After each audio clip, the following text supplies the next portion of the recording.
3, 2, 1, let it rip! I haven't played with a Beyblade since I was a kid, but after seeing the file for this 3D printed Beyblade arena, I couldn't help myself.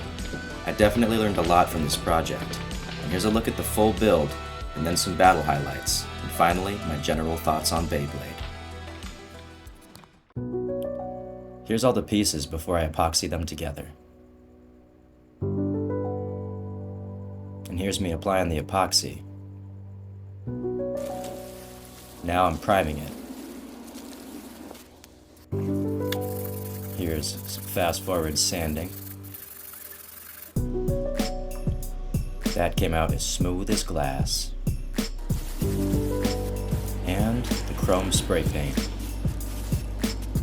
And here it is finished. Honestly, for a free file and some finishing work, this came out way better than I expected. But a stadium is useless without something to battle in it, so I also ordered a couple of boosters from Amazon. We've got Shelter Drake and Feather Phoenix.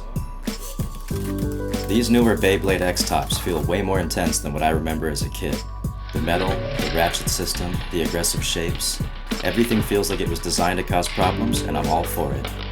I can honestly say that I get what all the hype is about, and I plan to grow my collection and 3D print more arenas and accessories. And although the arena looks and functions great, it was a bad idea to paint it.